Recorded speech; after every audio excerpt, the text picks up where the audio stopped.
राजनीति महाराष्ट्र की गर्मा रही है, लेकिन हलचल असम में देखने को मिल रही है। सवाल उठता है, असम ही क्यों? इस रिपोर्ट में हम आपको बताने जा रहे हैं कि कैसे महाराष्ट्र की राजनीति की उठापटक असम में होती रही। नमस्कार, मेरा नाम प्रवीण तिवारी है। महाराष्ट्र में शिवसेना की सरकार को गिराने के लिए बागी विधायक इन दिनों पूर्वोत्तर राज्य का सहारा लिए हुए हैं। ये शायद पहली बार है जब किसी पार्टी के बागी नेता बड़ी संख्या में पूर्वोत्तर के राज्य असम में शरण लेकर बैठे हों, खासकर तब जब महाराष्ट्र में सियासी पारा लगातार गरमाया हुआ है। ऐसे में सवाल सभी के मन में आता है कि महाविकास अघाड़ी से नाराज बागी विधायकों ने असम को ही शरण लेने के लिए क्यों चुना। दूसरा सवाल यह खड़ा होता है कि क्या गुवाहाटी में शिवसेना के पूर्व नेताओं को रखे जाने के पीछे भाजपा का भी कोई हाथ है? इसके अलावा एक सवाल यह भी है कि इस पूरे मामले में असम के मुख्यमंत्री हेमंत बिस्वा शर्मा का क्या रुख रहा है। इन सभी सवालों के जवाब इस रिपोर्ट में आपको मिलेंगे। महाराष्ट्र में सत्तासीन महाविकास अघाड़ी गठबंधन सरकार पर खतरा मंडरा रहा है। शिवसेना नेता एकनाथ शिंदे का दावा है कि 40 से ज्यादा विधायक उनके साथ गुवाहाटी में मौजूद हैं। ये सभी विधायक मंगलवार तक गुजरात के सूरत में रखे गए थे।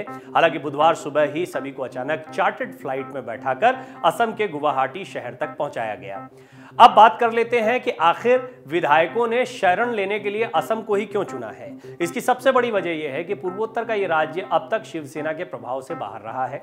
इतना ही नहीं, पूर्वोत्तर के बाकी राज्यों में भी इस पार्टी का असर बाकी किसी राज्य जितना नहीं है। दूसरी तरफ मौजूदा समय में पूर्वोत्तर के अधिकतर राज्यों में या तो भाजपा या उसकी सहयोगी पार्टियों की सरकार है, यानी गुवाहाटी का माहौल भाजपा के लिए सबसे उपयुक्त है।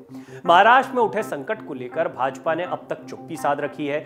पार्टी ने यह नहीं बताया है कि वो शिवसेना के बागी विधायकों के साथ संपर्क में है या नहीं, लेकिन पहले बागी विधायकों को गुजरात में और फिर असम में रखा जाना इस बात को साफ साफ बताता है या इस ओर इशारा करता है कि महाराष्ट्र के पूरे खेल में बीजेपी का कहीं ना कहीं हाथ है। यह बात बुधवार सुबह असम में हुए घटनाक्रम से भी काफी हद तक साबित हो गई है, क्योंकि बागी विधायकों को लेने के लिए आज भाजपा के विधायक सुशांत बोरगोहेन पहुंचे थे। बोरगोहेन खुद भी कांग्रेस के 2 बार के विधायक रह चुके हैं और बाद में भाजपा में शामिल हुए थे। शिवसेना विधायकों को एयरपोर्ट पर रिसीव करने के बाद बोरगोहेन ने कहा कि मैं उन्हें गुजरात से आए हुए शिवसेना विधायकों के बारे में कह रहे थे कि मैं उन्हें लेने आया हूं। मैंने ये नहीं गिना कि कितने विधायक आए हैं, मैं सिर्फ यहां निजी व्यवहार की वजह से आया हूं। बागी विधायकों ने अपने किसी कार्यक्रम की जानकारी मुझे नहीं दी है। ये सारी बातें विधायक ने कही।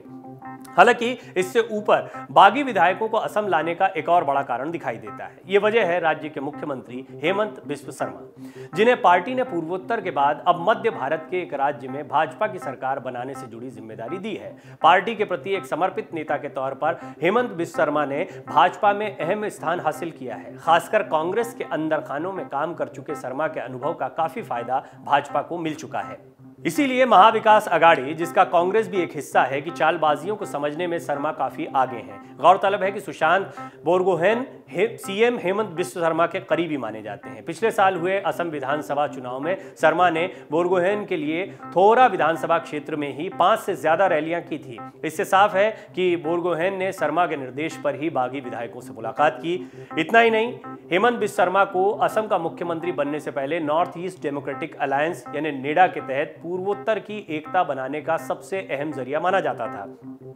उन्हीं की वजह से भाजपा ने एक के बाद एक पूर्वोत्तर में सरकार बनाने में कामयाबी हासिल की। पहले 2016 में असम चुनाव में भाजपा की जीत दिलाने के बाद शर्मा को त्रिपुरा, मणिपुर और अरुणाचल प्रदेश में भी पार्टी का झंडा बुलंद करने वाले नेता के तौर पर जाना जाता है। नागालैंड और मेघालय में भाजपा की गठबंधन सरकार के पीछे भी शर्मा की राजनीति ही रही है। तो ये बड़े कारण है कि क्यों आपको शिवसेना के तमाम बागी विधायक पहले गुजरात में दिखाई दिए, उसके बाद में अब असम से महाराष्ट्र की ये पूरी उठापटक संचालित की जा रही है। यदि ये कहा जाए तो गलत नहीं होगा। नमस्कार। डाउनलोड करें अमर उजाला ऐप और पाएं खबरें लगातार। अगर आप ये वीडियो YouTube पर देख रहे हैं तो हमारे चैनल को सब्सक्राइब करें और बेल आइकन को दबाना ना भूलें। अगर आप Facebook पर ये वीडियो देख रहे हैं तो हमारे पेज को लाइक करें।